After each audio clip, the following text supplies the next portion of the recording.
Graças a Deus. Povo de Deus, mais uma vez convosco, para nós glorificarmos e exaltarmos o santo, puro e bendito nome do Senhor. Que a paz do Senhor Jesus inunde os vossos corações. Onde quer que tu estejas, meu irmão, minha irmã, possamos adorar ao Senhor, glorificar e exaltarmos o seu santo nome, pois ele é digno de toda honra e de toda glória. A sua palavra, livro que Paulo escreve aos Coríntios. 1 Coríntios, capítulo de número 15, versículo 58. Portanto, meus amados irmãos, sede firmes e constantes, sempre prósperos na obra do Senhor, sabendo que o vosso trabalho não é vão no Senhor.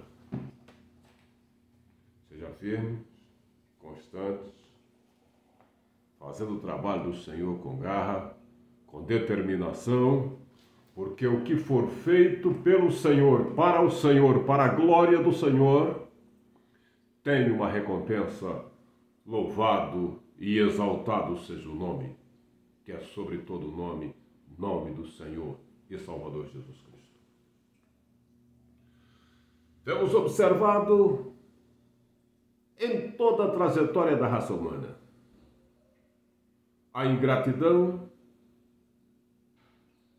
está sempre presente nos corações.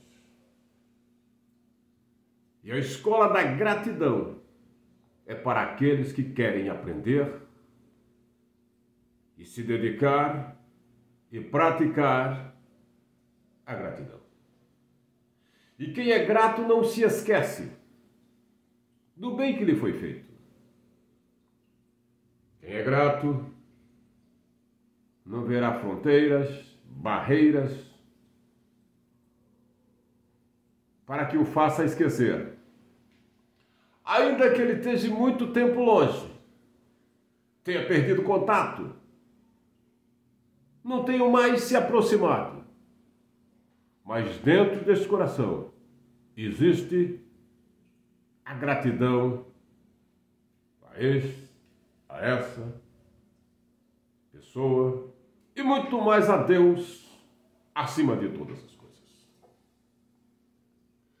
Por isso, Saulo de Tarso, ao instruir o povo, ele orienta a ser firme, a ser constante, a fazer o trabalho do Senhor com sinceridade, com lealdade, com firmeza, com fé. Porque o que se faz para o Senhor não é vão. Deus se lembra de cada detalhe que foi feito para a glória e louvor do Senhor. Povo de Deus, no ano de 1519, Hernán Cortés saiu em busca de conquistar o México para a coroa espanhola.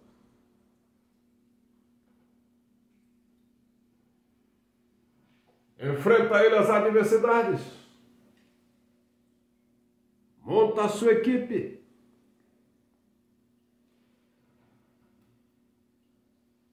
suas embarcações e parte.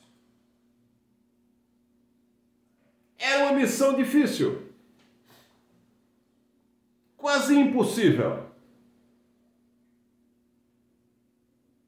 mas ele creu. E ele foi, e dentro dele teria vitória. Fez tudo o que não podia e até o que não acreditaram que ele fizesse. E ele terminou por fazer. Ao ver que muitos poderiam querer voltar atrás, Diz que ele tocou fogo, mandou queimar as embarcações, porque seria viver ou morrer. Ou se conquista o território, ou se perece. Com alianças com outros povos, os quais eram prejudicados pelos astecas, que dominavam. O alvo era enfrentar, dominar, conquistar o território e anexá-lo à coroa da Espanha. Foram 2 anos de lutas, de batalhas acirradas, até que ele consegue conquistar. Ao conquistar, ao tornar território espanhol, vencer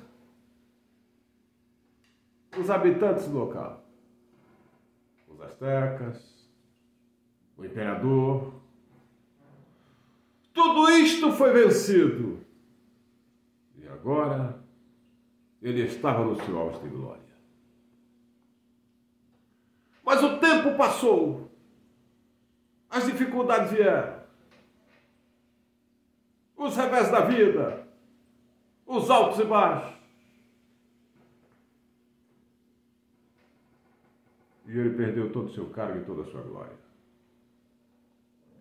E certa vez ele tentava se aproximar do rei, o qual ele tinha favorecido muito,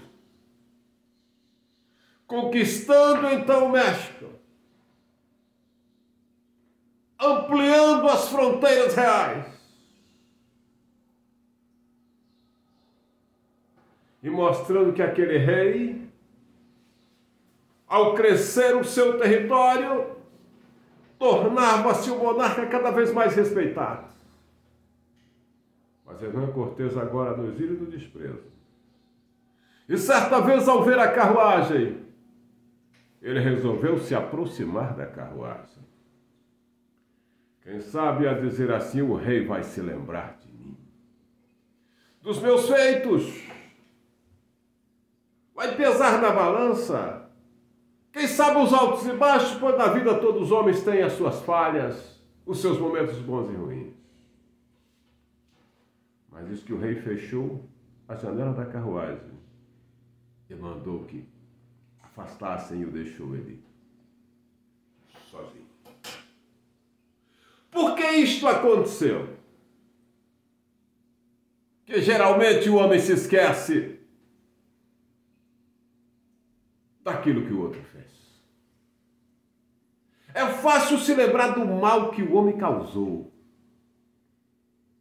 mas é difícil se lembrar do bem que aquele homem fez. Por mais que se diga temer a Deus, por mais que se afirme que o Senhor está entronizado no seu coração, mas a tendência humana é se esquecer do bem que alguém lhe fez. E ainda mais quando há um jogo de interesse. Quando há inúmeras pessoas brigando, lutando por uma causa.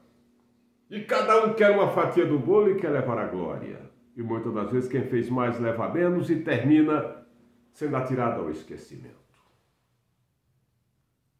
E em meio às lágrimas, ao desespero, e alguns até partem para o suicídio, outros morrem no anonimato porque foi esquecido por aquele, por aquela, por quem deu a vida, por quem lutara tanto e como troféu recebeu o abandono.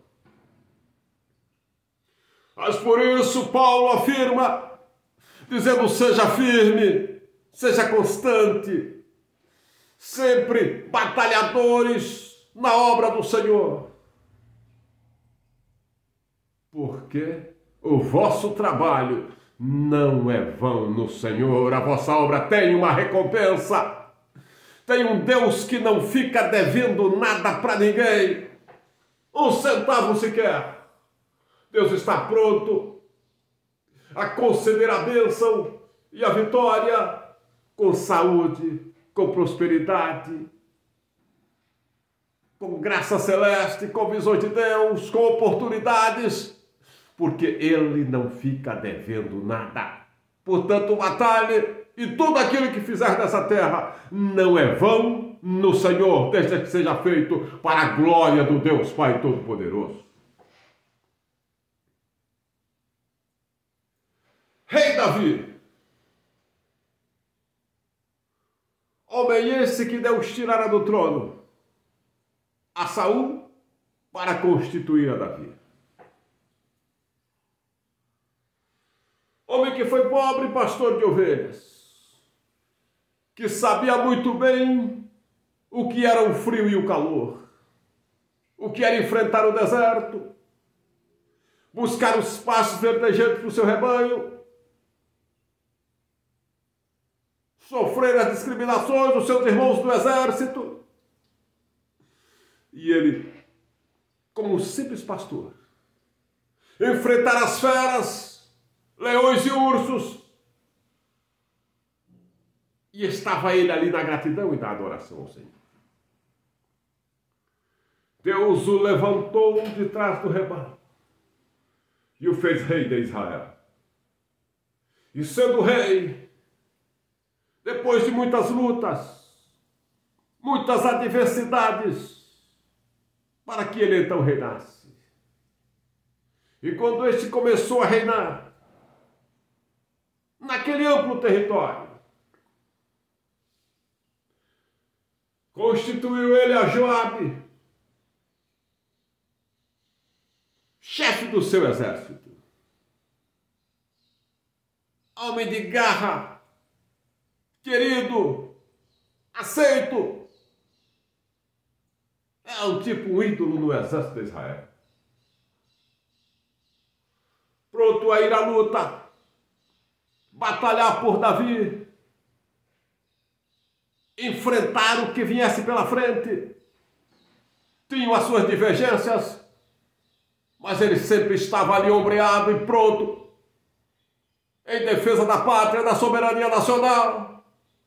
Nunca deixou de cumprir o seu dever. Batalhas a qual Davi o enviou.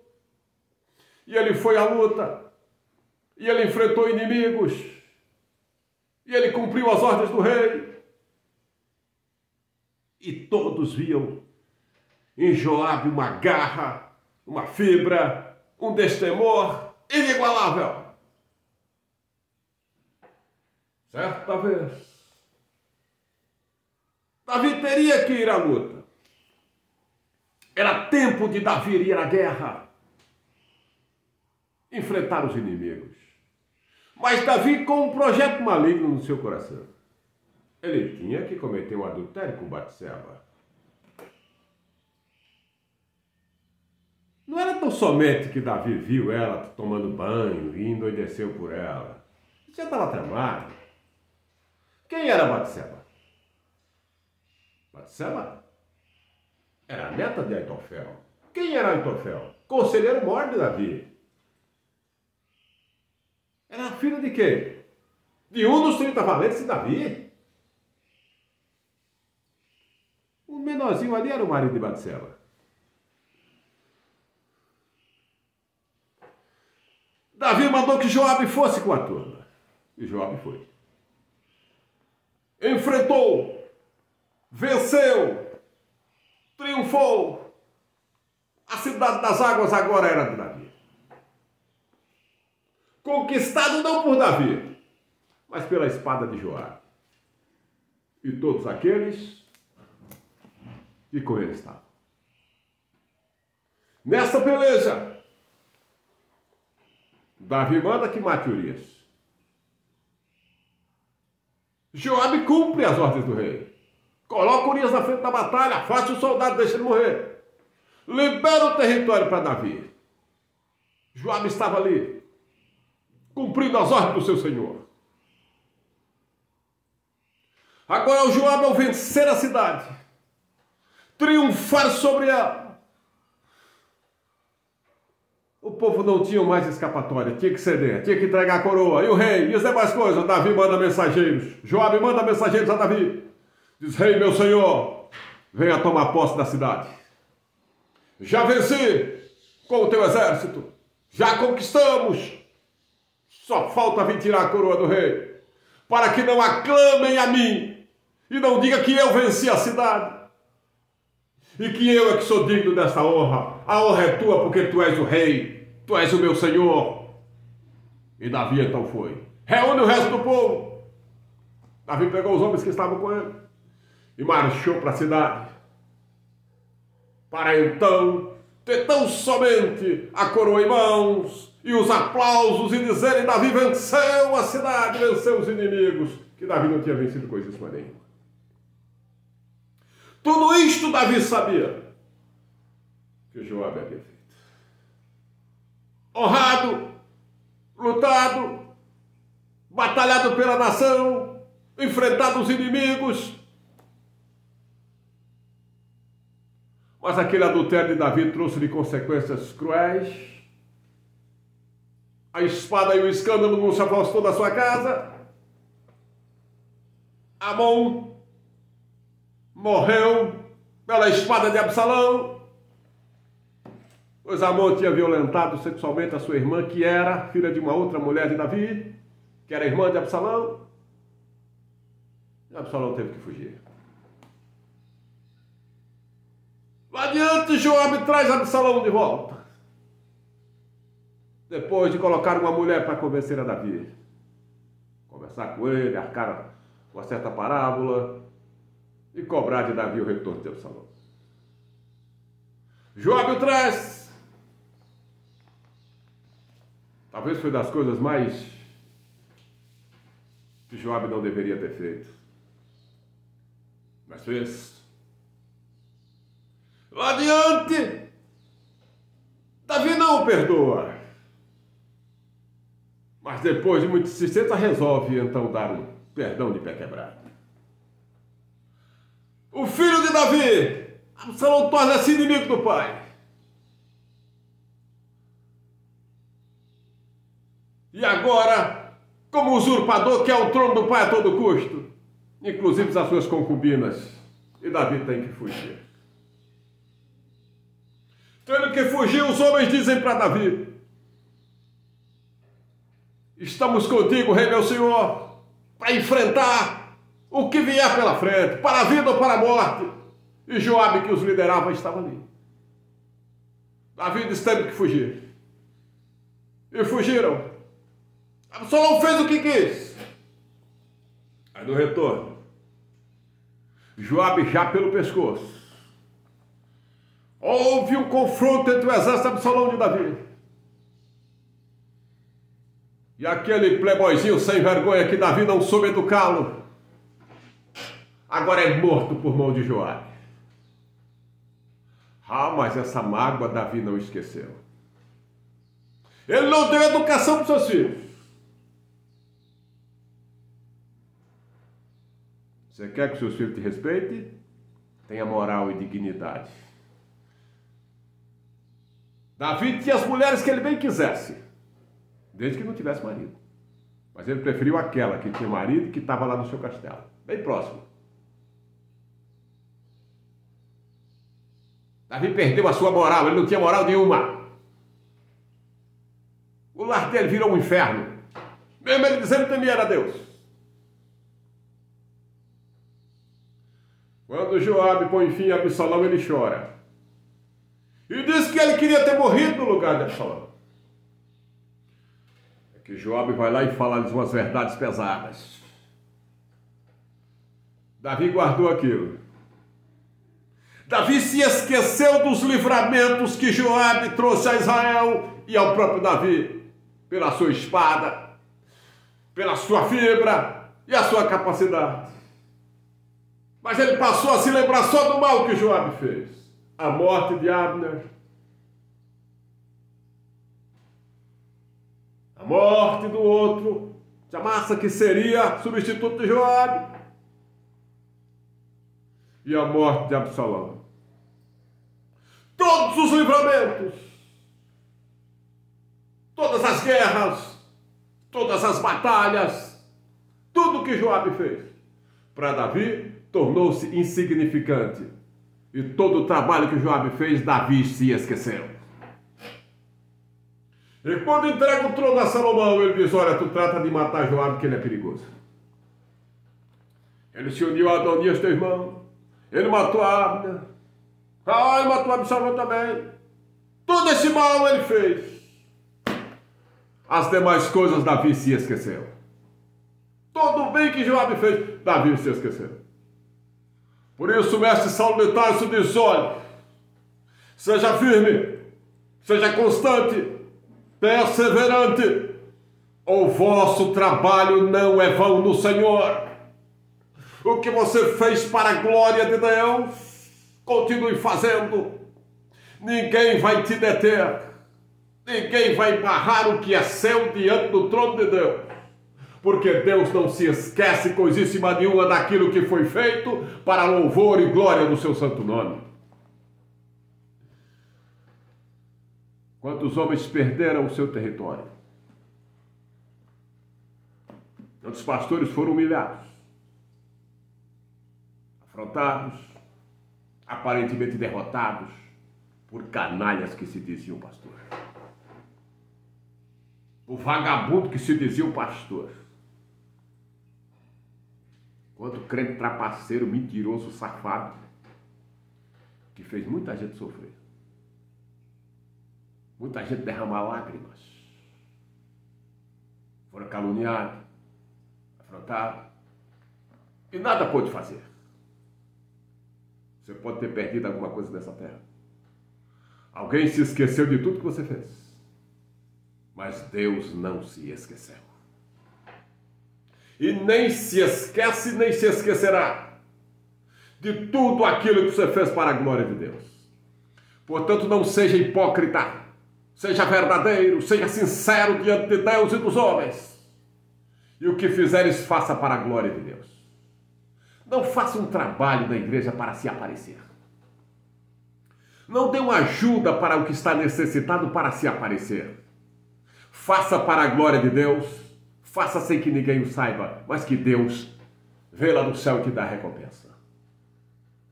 O teu trabalho não é vão no Senhor. Deus é fiel, a Ele toda a honra e toda a glória. Exaltado seja o nome do Senhor. Que o nome do Senhor Jesus Cristo seja glorificado por todo sempre. Deus é fiel, a Ele honras e a Ele glórias. Fica na paz do Senhor, se lembrando, o que tu fizeres não é vão no Senhor.